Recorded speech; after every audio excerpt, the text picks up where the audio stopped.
Lawrence is a former U.S. diplomat. He's now a professor of international relations at American University in Washington. Professor, thank you so much for your time. What we've seen over the past 2 months in Mariupol, what we've seen with the attack at that theater where people were taking shelter a couple of months ago, now this attack on this school in the Luhansk region of eastern Ukraine. We saw it in Chechnya, we saw it in Syria, we're now seeing it in Ukraine. What does it say about international governance, about that mythological being that is the international community, that Russia can continue to kill civilians and destroy civilian infrastructure and nobody can stop it? Well, it's not mythical. It's just not superhuman, and it needs agency of human actors to make it work. As we often say, the UN is the sum of a little more than the sum of its parts, but it really bends to the will of the members of the UN. It doesn't have its own personality very much beyond what the members, and particularly the P5, want.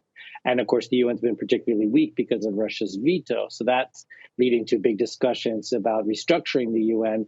And this would be coming from the General Assembly because Russia should not have that veto, nor should any of the P5 at this point in this modern era.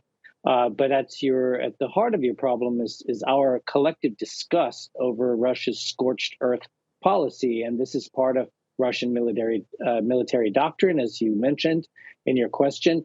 And it's unacceptable. And that's why the G7 are saying we aren't going to buy any more Russian oil. We're going to phase out Russian gas. That Hungary is the only country right now in Europe that's a holdout to the 27 countries agreeing, i.e. international community of Europe, to stop buying Russian oil and gas over time. And Poland's talking, and Germany about phasing out in very short order coal imports as well. Now, the community, of course, is supposed to involve everybody. So I'll just finish this answer by saying, ultimately, you want Russia and China to follow the rules. And that means they have to be in the community and pressured to follow them. And so there has to be economic carrots and sticks and other geopolitical and diplomatic carrots and sticks, because sticks only doesn't get you what you want, nor do just carrots. So what needs to be done now to make Vladimir Putin stop the war? I mean, this idea of becoming less dependent on Russian energy, that may not work immediately, of course, although the longer-term effect will certainly be significant, according to analysts who have looked at Russia's economy and its dependence on those energy exports. But what about right now? What's going to work? Well, Putin plays a short and a long game, and he feels the pain in terms of his short and his long-term plans. So don't count out the fact that, for example, 2,600 military officials just got sanctioned by the United States in addition to the media, and this is part of the long-term problem that Russia has, how to be part of the international community. They can't be a pariah forever, certainly not with Putin in charge forever. And so a lot of questions are being asked right now. But what can be done? More. Unfortunately, Putin has shown once he launches a war, he only responds to force and bluffing. So there's some, economic bluffing and even nuclear bluffing that has to go on, but it has to be accompanied by force. And once he sees defeat on the battlefield and demoralized troops, and we're seeing that in parts of Ukraine, but not every part of Ukraine, more Russian ships have been sunk. One part of Ukraine, the Russian army's advanced a little. Another part in the north around Kharkiv, they lost a lot of ground and knocked down bridges because they're basically saying, we're not coming back to this part of Ukraine. So if he has enough military defeats, then the clock will begins to start ticking towards the negotiations that will lead to the ceasefire that freezes this conflict in place, not unlike what we saw in 2014, and brings this war to an end. Sure, 2014 in eastern Ukraine, right?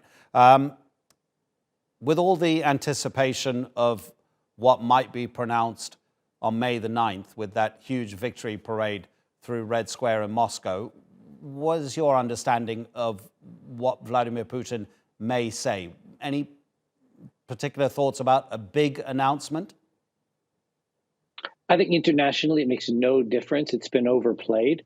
I think it's only for a domestic Russian consumption, whereby he was saying this was a special military operation to protect Russian speakers, which doesn't really mean anything. I mean, all my Ukrainian friends are Russian speakers and they're all loyal to Ukraine. I mean, it really has nothing to do with anything, but this has been his talking point, and the steady stream of propaganda the Russian people and Russian allies have been getting, including in the Middle East, neighbors to Turkey. They've been getting this steady diet of the poor, aggrieved Russians of Ukraine. And so this is his audience here. So he makes an announcement. He doesn't make a big announcement. It's all about trying to gin up domestic support for what's been surprisingly unpopular war, particularly for the 300,000 Russians that have left Moscow for economic and political reasons because they don't buy into this war. They're against it. All the Russo-Ukrainian families that understand what's going on. So no, this is an announcement that won't matter anything, in any way internationally, except perhaps to help us with our criminology, to read the tea leaves about what his medium to long-term intents are. Yeah, I'm really glad you mentioned, I'm not sure if we can call it a brain drain, but the many Russians who have left because they have reason to disagree with the war. Thanks so much indeed. Professor William Lawrence, always a pleasure.